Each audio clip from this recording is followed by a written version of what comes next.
సుపరిపాలన గురించి మాట్లాడుతూ ఉంటారు.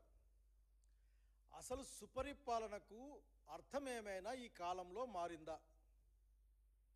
సుపరిపాలన అంటే స్కాములు, దళితులు మహిళలపైన అత్యాచారాలు, అట్లాగే ఉద్యోగులపైన అరాచకాలు, ఈ విధంగా ఉండడమే సుపరిపాలన అనుకుంటా ఉన్నారా? లేక ఇసుక, మన్ను, సారాయి, అందులో జరిగే దోపిడీనే మీరు సుపరిపాలన అని చెప్పాలనుకుంటా ఉన్నారా? అసలుకు మీ యొక్క నాయకత్వాన్ని చూస్తూ ఉంటే విచక్షణ రాహిత్యంగా కనిపిస్తుంది మాలాంటి వాళ్లకు. ప్రజలు మాట్లాడుకుంటూ ఉన్నారు, విచ్చలవిడితనం పెరిగిపోయింది, వ్యవస్థల్ని ప్రణాళికాబద్ధంగా నాశనం చేస్తూ ఉన్నారు.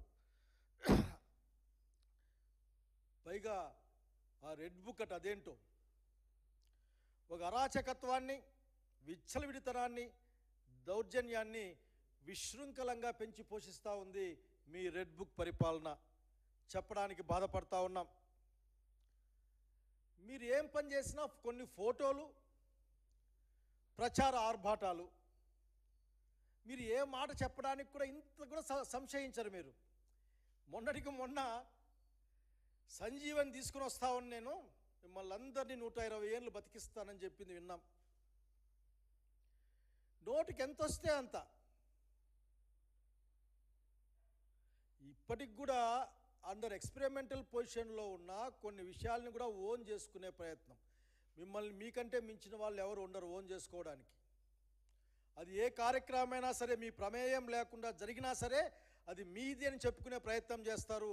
పాపం వాజ్పేయి గారు స్వర్ణ చతుర్భుజి పేరు మీద రోడ్లేస్తే అది నేనే చెప్పినా అని చెప్పే పరిస్థితి మీరు. బహుశా కృష్ణానదికి వరదలు కూడా నేను చెప్తేనే వచ్చాయని చెప్పుకుంటారేమో రేపు పొద్దున మీరు. అసలుకి ఈ రోజున బహుశా మీకే ఏదైనా ఒక లోపల అనుమానం ఉందేమో. ఆ 6 గంటల తర్వాత పెరిగిన 12.5% ఓట్లు, 45 లక్షల పైచిలుకు ఓట్ల వల్ల మేము అధికారంలోకి వచ్చాం. ఈ అధికారంలోకి రావడం అనేది సవ్య మార్గం కాదని అనుమానం మీకు ఏదైనా ఉంది కాబట్టే మీరు బహుశా దీపం ఉండగానే ఇల్లు చక్కబెట్టుకోవాలని ప్రయత్నం చేస్తూ ఉన్నారని చెప్పాల్సి వస్తుంది. ప్రజలు మాట్లాడుతూ ఉన్నారు. మీరే కాదు, మీ అనుయాయులు మొత్తం, మెజారిటీ అనుయాయులు ఈ రోజున ఇదే కార్యక్రమం మీద దీపం ఉండంగానే ఇల్లు చక్కబెట్టుకోవాలా. సంవత్సర కాలం దాటగానే ప్రజా విశ్వాసాన్ని కోల్పోయిన ప్రభుత్వంగా, కూటమి ప్రభుత్వంగా ఈ రోజున మీరు ఎక్కడ సర్దుకోవాలా, డబ్బులు సంపాదించుకోవాలా. ఆ డబ్బులు సంపాదించుకోవడానికి ఉచ్చ నీచాలంటూ ఏమీ లేవు. మీరేమైనా మాట్లాడతారు, ఏమైనా చేస్తారు. మీరు మాట్లాడుతూ మొన్నటికి మొన్న ఏదో బెల్ట్ షాపులు పెడితే తాట తీస్తానని చెప్పారు. అబ్బో చాలామంది మీ కార్యకర్తలు మీరు తాట తీస్తారేమో అని వెయిట్ చేస్తూ ఉన్నారు. ఎందుకంటే బెల్ట్ షాపులు చాలామంది మీ వాళ్ళే పెట్టుకుని మెయింటైన్ చేస్తూ ఉన్నారు కాబట్టి. అయ్యా, ఈ రోజున మీరు చేస్తున్న అనేక దుర్మార్గాలని, లేదంటే ప్రజా వ్యతిరేక విధానాలని, ప్రజా వ్యతిరేక పనులని కప్పిపుచ్చుకునేందుకోసం మీరు ఇటువంటి దుర్మార్గాలు, దౌర్జన్యాలని ప్రోత్సహిస్తున్నారు అని ప్రజలు మాట్లాడుతూ ఉన్నారు. ఇంత విచ్చలవిడిగా ఎప్పుడు కూడా ఈ రాష్ట్రంలో శాంతి భద్రత సమస్య లేదు, విచక్షణ లేకుండా లేదు. అసలుకు మీరు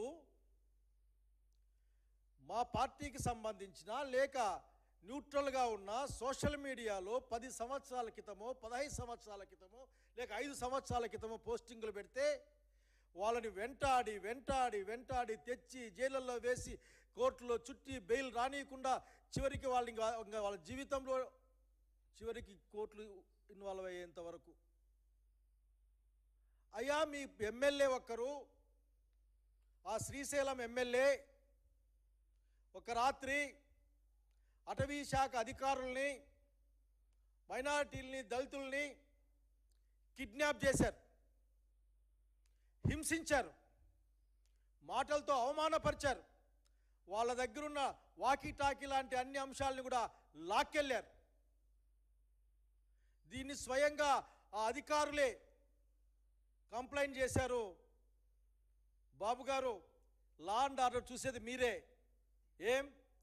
ఆ ఎమ్మెల్యే గారి పైన కేసు పెట్టి తదనంగా చర్యలు తీసుకొని కస్టడీలోకి తీసుకొని న్యాయం చేయలేరా? ప్రజలకి ధైర్యం చెప్పలేరా? చెప్పలేదంటే, మాట్లాడలేదంటే దాని వెనుక మీ ఎంకరేజ్మెంట్ ఉందని ప్రజలు భావిస్తే తప్పేముంది? నిన్నటికి నిన్న అనంతపురంలో ఎమ్మెల్యే గారు సాక్షాత్తు జూనియర్ ఎన్టీఆర్ గారి మా అమ్మగారిని అసలు వినడానికి కూడా వీలు కాని పదజాలంతో మాట్లాడితే మీ దగ్గర నుంచి ఇష్యూమంతా కూడా ఆఖరికి రియాక్షన్ లేదే. బహుశా మీరు ఆఫీసు పిలిపించుకొని అభినందించారేమో నాకు తెలియదు, కానీ దానిపైన చర్య లేకపోతే దాని వెనుక మీ ఎంకరేజ్మెంట్ ఉందని భావించడానికి అవకాశాలు చాలా ఉన్నాయి.